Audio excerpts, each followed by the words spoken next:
In front of me is Samsung Galaxy S25 and today I would like to show you how you can change Samsung Free to Google Discovery.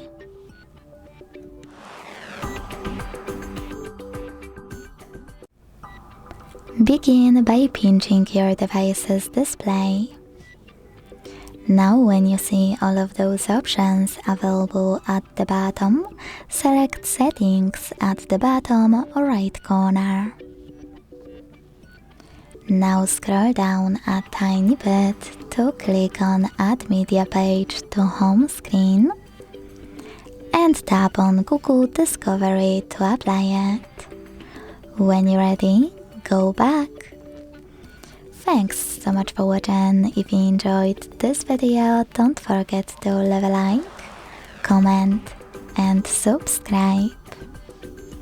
Bye!